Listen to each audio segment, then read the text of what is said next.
ప్రార్థన చేసుకున్నాం. పరిశుద్ధుడ విమోచకుడా నీ పరిశుద్ధ నామమును బట్టి వందనాలు చెల్లించుకుంటున్నాను తండ్రి. ప్రభా వేకుని లేసి నీ పాదాల సన్నిధికి వచ్చుటకు మాకు ఇచ్చిన ఆధిక్యతను బట్టి వందనాలు. దయగలనైనా నీ వెల్లుల్లి స్వరం మాకు సమర్పించండి, సన్నిధి ఉంచండి. ఏసునామములో స్తుతించి ప్రార్థించి వేడుకుంటున్నాను తండ్రి. ద్వితీయోపదేశకాండము 33వ అధ్యాయం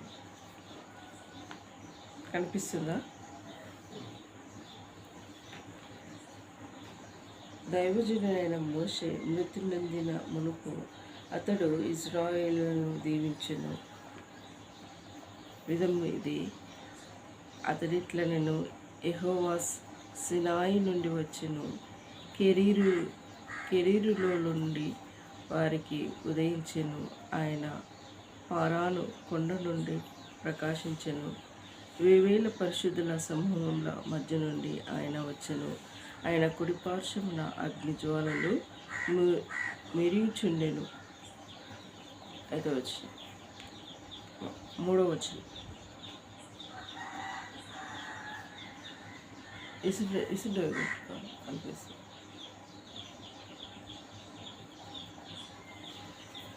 కుర్చీస్ ఉంటాయి.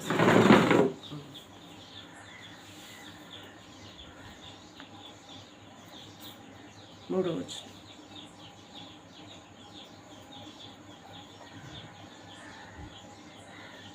ఆయన జనులను ప్రేమించును. ఆయన పరిశుద్ధులందరూ నీ వశమును నొందరు. వారు నీ పాదముల యొద్ద సాగిలపడెదరు, నీ ఉపదేశము అంగీకరించరు. 4వ వచనం. మోషే మనకు ధర్మశాస్త్రంలో నిర్ణయించను. యాకోబు సమాజము స్వాస్థ్యం. తెనులలో ముఖ్యులను ఇజ్రాయేల్ గోత్రంలోను కూడగా అతడు యోషువలోని రాజు ఆయన. రూబేను బ్రతికి చావకం ఉండకాక అతని వారు లెక్కింపలేనంత మంది అగుదురు. యూదా గూర్చి అతడిట్లను, యెహోవా యూదా మనవిడెను, అతని ప్రజల యొద్దకు అతన్ని చేర్చును. యూదా బహు బలము అతనికి చాలునట్లు చేసి అతని శత్రువులను విరోధముగా నీవు అతనికి సహాయుడై ఉండు. 8. లేవిని గూర్చి ఇట్లానేను, నీ తుమ్మము నీ ఊరి ఉరుము నీ భక్తికి కలుపు మూసాలోని నీవు అతన్ని పరిశోధించుతుంది. మొరీబా నీళ్ళ యుద్ధకు అతనితో వివాదం నడితివి. అతడు, నేను వాని నెరుగుదని తన తండ్రిని గూర్చియు తన తండ్రి గూర్చియు అనెను. తన సహోదరులను లక్ష్య పెట్టలేదు, తన కుమారులను ఎంచలేదు. వారు నీ వాక్యం బట్టి నీ నిబంధన గైకొనిరి. వారు యాకోబునకు నీ విధులను, ఇశ్రాయేలుకు నీ ధర్మశాస్త్రము నేర్పుదురు. నీ సన్నిధిని ధూపమును నీ బలిపీఠం మీద సర్వాంగ బలిని అర్పింతురు. 11. యెహోవా అతని బలమును అంగీకరించుము, అతని చేయు కార్యములు అంగీకరించుము. నీ విరోధులను అతను ఉద్దేశించువారు లేక నమ్మినట్లు వారి నడుములను విరగొట్టును. బెన్యామీను గూర్చి ఇట్లనెను, బెన్యామీను యెహోవాకు ప్రియుడు, అతని యొద్ద అతని సురక్షితంగా నివసించును. దినమెల్లా ఆయన అతనికి ఆశ్రయమగును. ఆయన భూమి ఆకర్షణ మధ్య అతడు నివసించును. యోసేపును గూర్చి ఇట్లనెను, ఆకాశ పరమార్థముల వలన మరణం వలన క్రింద కృంగియున్న అగాధ జనముల వలన సూర్యుని వలన కలుగు ఫలములోని శ్రేష్ఠ పదార్థముల వలన దరిద్రుడు పుట్టించు శ్రేష్ఠ పదార్థముల వలన పురాతన పర్వతంలో శ్రేష్ఠ పదార్థము వలన నిత్య పర్వతంలో శ్రేష్ఠ పదార్థము వలన సంపూర్ణముగా ఫలించే భూమిని కలిగిన శ్రేష్ఠ పదార్థము వలన యెహోవా తన భూమిని దీవించును. పొదలో నుండి వారిని కటాక్షం యోసేపు తల మీదికి వచ్చును. తన సహోదరులలో ప్రఖ్యాతి నిందిన నడనెత్తి మీదికి అతని వచ్చును. 27 చదువు. 17. ఇప్పుడు వృషభమునకు మొదట పుట్టిన వానికి ఘనత కలవు. అతని కొమ్మలు గురిపోతు కొమ్మలు, వాటి వలన అతడు భూమి ఆకాశముల వరకు ఆ జనులను త్రోసివేయును. ఎఫ్రాయిము యొక్క 10,000 మనిషి యొక్క వేలను అలాగే నుందురు. జేబులోను గూర్చి ఇట్లనెను, జేబులోను బయలు వెళ్ళి స్థలమునందు సంతోషించును. ఇస్సాకు గుడారములందు సంతోషించును. ఆ జనములు కొండకు పిలిచి అక్కడ నీతి బలులను అర్పింతురు. వారు సమృద్ధిని ఇసుకలో దాచబడిన రహస్య ద్రవ్యమును పీల్చుదురు. గాయంను గూర్చి ఇట్లనెను, గాయాదు విశాలమైన వాడు స్థుతి ఎండును. అతడు 6 సింహము వలె పొంచియుందురు. బహువును నడినెత్తిని చీల్చివేయును. అతడు తన కొరకు మొదటి భాగము చూచుకొనెను. అక్కడ నాయకుని భాగము కాపాడబడెను. అతడు జనములో నుండి సంఖ్యలతో కూడా వచ్చెను. యెహోవా తీర్చిన న్యాయమును జరిపెను. ఇజ్రాయేలు యొద్ద యెహోవా విధులను ఆయన అనంచెను. 22. దాసుని గూర్చి ప్లానెను, దాసుని సింహపిల్లలు దాని బాణం నుండి దుమికి దాటును. నాట్యులను గూర్చి ప్లానెను, కటాక్షము చేత ఉచ్చిపొందిన నాట్యులు యెహోవా దీనుల చేత నిందింపబడిన నాట్యులు పశ్చిమ దక్షిణ దిక్కులను స్వాధీనపరుచుకును. అశ్షూరును గూర్చి ప్లానెను, అశ్షూరు తన సహోదరుని కంటే ఎక్కువగా ఆశీర్వదించబడును. అతడు తన సహోదరుని కంటే కటాక్షము నందును. తన పాదములను తైలంతో ముంచుకొనును.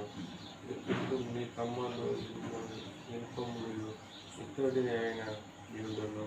నీవు ప్రస్తుత దినములన్నీలో నీకు విశ్రాంతి కలుగును. యెరూషలేము దేవుని పోలిన వాడెవడును లేడు. ఆయన నీకు సహాయం చేయుటకు ఆకర్షణీయుడై వచ్చును. మహోన్నతుడైన మేఘవాహనుడగును.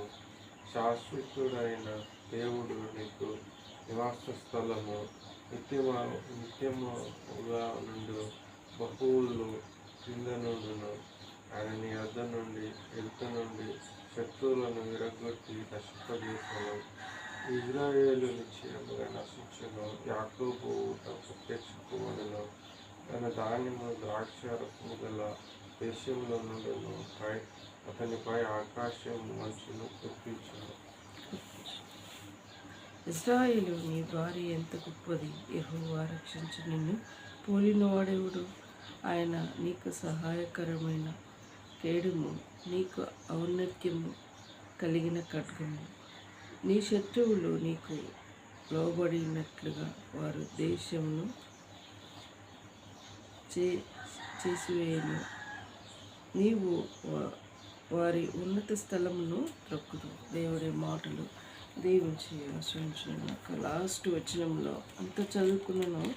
లాస్ట్ విషయంలో దేవుడు స్పష్టంగా మాట్లాడుకుంటూ వచ్చాడు. ఇజ్రాయేలు నీ భాగ్యం ఎంత గొప్పది. యెహోవా రక్షించి నిన్ను పోలినవాడు ఎవడు? ఆయన నీకు సహాయకరమైన కేడము, నీకు ఔన్నత్యమును కలిగిన ఖడ్గము. నీ శత్రువులు నీకు లోబడినట్లుగా వారు నీకు అవుతురు. మరి దేవుడు చక్కటి మాట. ఈ లోకంలో రక్షణ లేక చీకట్లో బ్రతుకుతున్న వారు ఎంతోమంది ఉన్నారు. రక్షణ అంటే ఏంటిది? యేసుప్రభుని హృదయంలో కోలేకుండా ఇష్టానుసారంగా బ్రతికే వారిని మరి రక్షణ లెక్క జీవించే వారిని రక్షణ అని అంటారు. యేసు ప్రభువుని ఒప్పుకోవాలని ఎందుకు ఒప్పుకోవాలి అని మాట్లాడుతూ ఉంటారు. ఈ లోకంలో యేసు ప్రభువే లోక రక్షకుడని, ఈ లోకాన్ని రక్షించడానికి ఆయన వచ్చాడు. అయ్యో, ఆనాడు ఆదాముని సృష్టించిన దేవుడు మన నరులు ఎక్కువైపోయినారు, పాపంతో విస్తరింపబడి ఉన్నారు. ఈ నరుని నేను ఎందుకు సృష్టించినా అని దేవుడు హృదయమందు నచ్చుకున్నారు. పాత నిబంధన కాలంలో తిరిగి తను దావీదు వంశావళికి వచ్చేవారికి మరి దేవుడు ఒక నిర్ణయం తీసుకున్నాడు. మరి నేను కూడా మరి ఈ హృదయము నొచ్చుకున్న దేవుడు ఒక నిర్ణయానికి వచ్చాడు.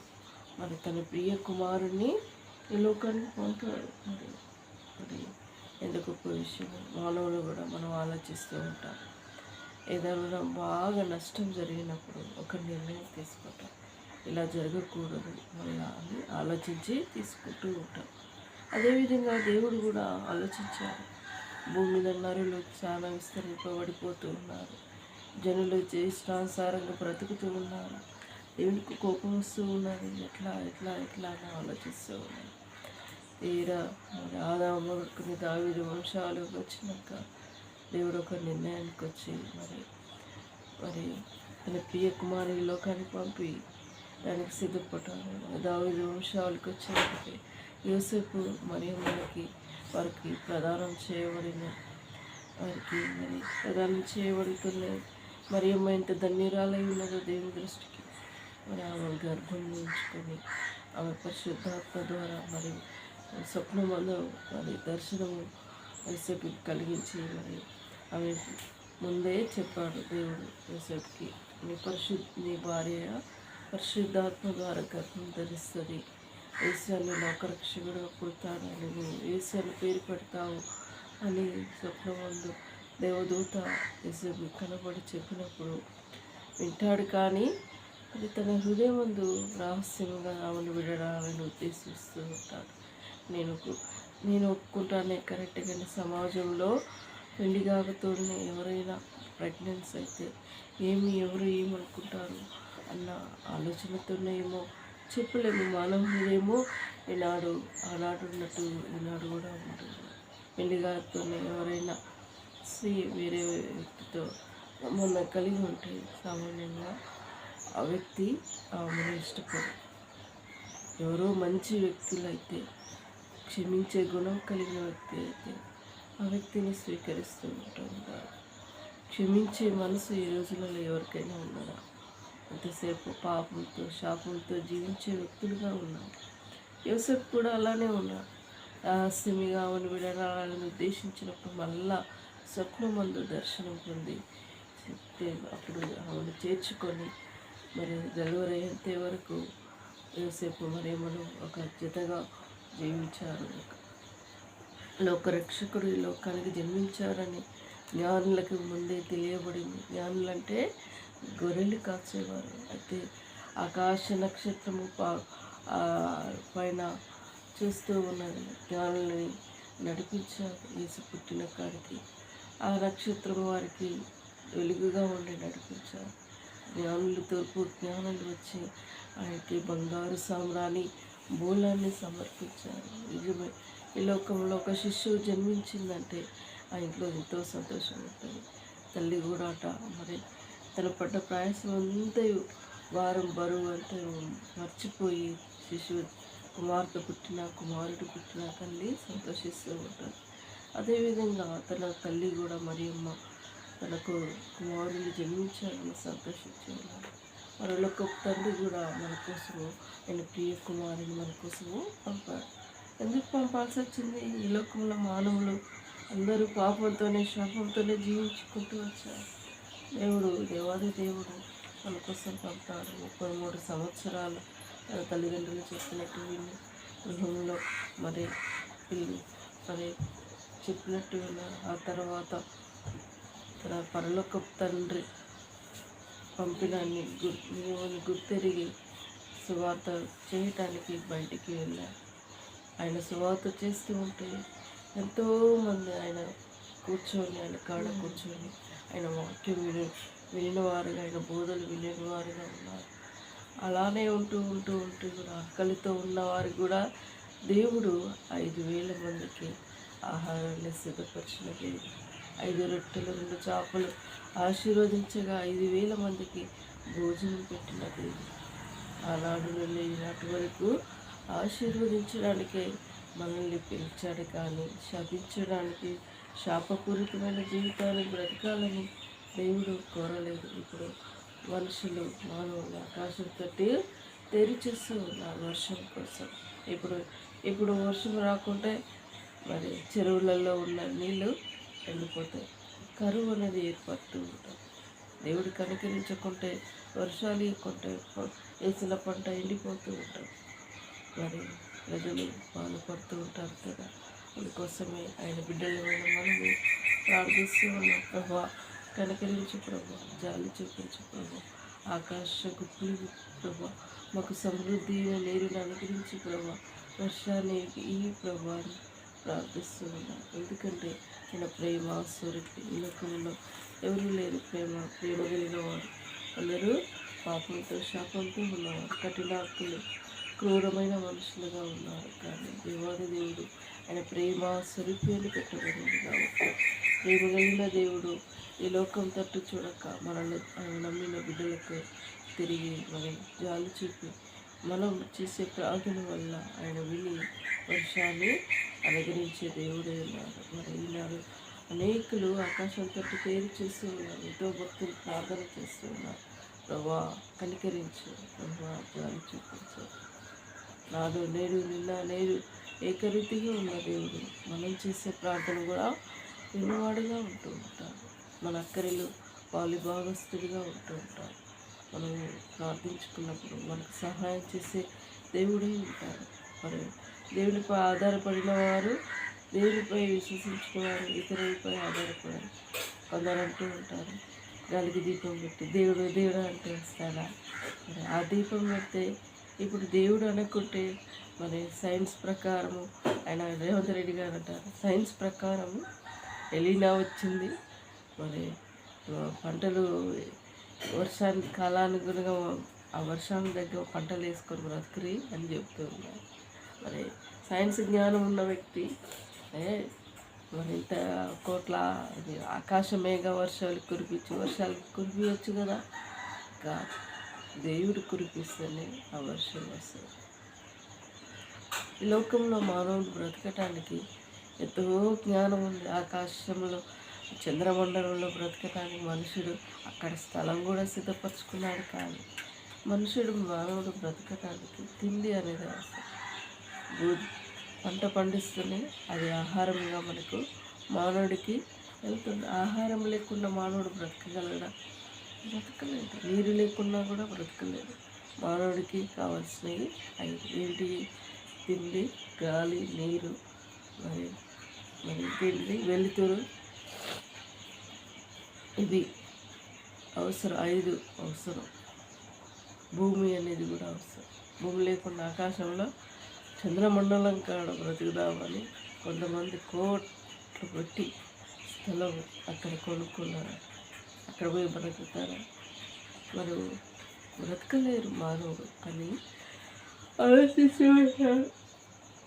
బ్రతకడానికి దేవుడు చక్కటి భూమి ఇచ్చినాక చంద్రమండలంలో బ్రతకాలని చేసుకోవడం ఏంటి? దేవుడు ఎవరే?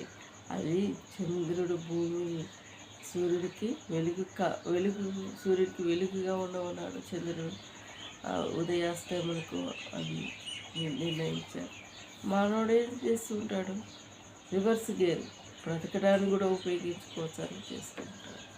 కానీ దేవుడు జీవించమన్నప్పుడు జీవించాలి, దేవునికి నియమాలుగా బ్రతకమన్నప్పుడు బ్రతకాలి. కానీ మనోడు ఏం చేసుకుంటాడు? అధిక తెలివితోని ఇలా బ్రతకొచ్చు అని ఆలోచిస్తాం. ఎంత భయంకరమైన మనుషులు ఇలా నడాలనే తయారయ్యారు. సో అందుకే పాపం ఎక్కువ విస్తరింపబడింది. దేవుని కోపం ఇస్తూ ఉన్నారు. బైబిల్ అనుసారంగా దేవుని వాక్యం అసలు వచ్చినట్టుగా దేవుని కోపం వస్తే కాలానుగుణంగా వర్షాలు కూడా రాకుండా చేసేస్తున్నారు. అదే ఒకటే కారణం. మనం భూమి మీద మానవులు ఇలా తయారయ్యారేమో, దేవుడు హృదయం ఎంతగానో బాధపడుతూ ఉన్నాడేమో. అందుకే మనం బాధ పెట్టిన వారుగా ఆయన దృష్టికి మనం ఉండకూడదు. ఆయనకి ఇష్టలుగా బ్రతికి దీవెనలు ఎన్నో పొందాలి. దేవుడి మాటలు దీవించి ఆస్వాదించడానికి ప్రార్థించుకున్నాం. కళ్ళు మిమిక్రీగా ప్రేమిస్తున్న మా యేసయ్య, మా కోసం ప్రాణం పెట్టిన యేసయ్య, తిరిగి రానయ్యున్న యేసయ్య, దేవాన్ని కొందనాలు. ఈ ఉదయకాల సమయంలో ఈ పాదాల సన్నిధికి వస్తున్నాను. మమ్మల్ని ప్రేమిస్తున్న దేవుడు, ఆయా అనేకుల కోసం ప్రాణం పెట్టిన దేవుడు ప్రభా, ఆయా ప్రార్థన విన్నపంలో ఆలకించే దేవుడు ప్రభా, ఆయా ముఖ్యంగా ప్రార్థిస్తున్నాను. ఆకాశం తోటి తెరిచిస్తున్నావు ప్రభా, వర్షముల కోసం కనిపిస్తున్నాను దైవా. నీ ఆకాశ గుప్పులు విప్పండి. ఈ జనుల మధ్య కోపము, వైరము నీకు చూసినప్పుడు బాధ ఇవన్నీ నీకు ఉండి ఉండొచ్చు ప్రభా. కనికరం చూపించి, జాలు చూపించి, మాపై ప్రేమను కుమ్మరించి ఈ మానవుడు బ్రతకటానికి దేవ ఆహారం అనేది అవసరం. ఆహారం లేక, నీరు లేక, గాలి లేక, వెలుతురు లేక, ఇవి మానవుడికి నిత్యమైన 5 ఇవి లేకుంటే ఏ ఒక్కటి లేకుండా మానవుడు బ్రతకలేడు ప్రభా. దయపాలించి కనికరం చూపించి ఈ ఆకాశ గుప్పులు విప్పుమని ప్రార్థించుకుంటున్నాను యేసయ్య. సమృద్ధి అనే వర్షమును మాకు అనుగ్రహించండి, దయని పాలించండి యేసయ్య. ఇంకా ప్రార్థిస్తున్నాను నా కుటుంబం కోసం, కుటుంబం వారికి సంపూర్ణంగా రక్షణ, ఆనందం పరిపూర్ణం చేయండి. ఇంటి ద్వారా వచ్చే మహిళ దృష్టిడు రంగులించుకున్న కంచి అమరులాగా జ్ఞాపకం చేసుకున్నాను. వారికి ప్రేమించిన కుమార్తెలుగా, కుమారుడిగా మమ్మల్ని కృపలో భద్రపరచుకొని నడిపిస్తున్నాను కదా. మా భవిష్యత్తుని చిత్తుని మా ఇళ్ళ జరిగించి నడిపించుకుంటూ, మా ఆయుష్ని పొడిగించుకుంటూ, మా అక్కర్లు తీర్చుకుంటూ వస్తున్న దేవుడు అయినందుకు వందనాలు. జ్ఞాపకం చేసుకుని ఎరుగని జ్ఞాపకం చేసుకుని జ్ఞాపకం చేస్తామని జ్ఞాపకం చేసుకున్నాను జ్ఞాపకం చేసుకుని మా భవిష్యత్తుని చిత్తమే మా ఇళ్ళ జరిగించండి. ఇచ్చిన వాగ్దానాలు నెరవేర్చండి. సులువుగా చిక్కబెట్టి శోధన నుండి కీడపాయ నుండి కాపాడండి ప్రభా. అయినా ప్రార్థిస్తున్నాను. గ్రామంలో సమృద్ధి అయిన నీరుని అనుగ్రహించి ప్రభా ప్రార్థిస్తున్నాను. దేజనైనా నార్కెట్పట్టి సంఘం విశ్వాసాలను చర్చి కృపలో బొట్టుపరచుకోండి ప్రభా. నీ పాదాల సన్నిధిలో వినిపించుకుంటున్నాను. ఆయా సంఘంలో విశ్వాసాలని ప్రతి ఒక్కరిని జ్ఞాపకం చేసుకోండి ప్రభా. హెబ్రోన్ ద్వారా జరుగుతున్న పరిచయం నీరు కట్టి ఫలింపచేయండి. డిస్ట్రిక్ట్ నల్గొండ ఆయా సంఘాలు విశ్వాసాలను సేవకులను కూడా జ్ఞాపకం చేసుకోండి ప్రభా. వర్ధలు చేయండి, రక్షించండి, కాపాడండి ప్రభా. ప్రతి వారి అక్కరిల్లు తీర్చే దేవుడు ప్రభా. ప్రతి వారి విన్నపములు ఆలకించే దేవుడు ప్రభా. జ్ఞాపకం చేసుకొని ప్రార్థిస్తాను. ఇలా నా కుటుంబాన్ని నన్ను నీ స్వహస్తాలకు అప్పగించు. నాకు ఇచ్చిన వాక్యాన్ని బట్టి స్థితిస్తాను. మరలా నీ పాదాల సన్నిధిలో వినిపించుకోండి దేవ. ఆకాశ గుప్పులు విప్పమని కోరుకుంటా నన్ను నీ తగ్గించుకుంటూ నిన్ను ఆమెను ఇచ్చించుకుంటా. నా రక్షకుడు నీ ప్రియకుమారుడైన యేసే నామమున స్తుతించి ప్రార్థించి వేడుకుంటున్నాను తండ్రి. ఆమేన్. యేసు రక్తమే జయం, సిల్వ రక్తమే జయం. యేసు నా సంపూర్ణ విజయం కలుగును గాక. అపవాది క్రియల అనంతరం నాశనమగును గాక. ఆమేన్.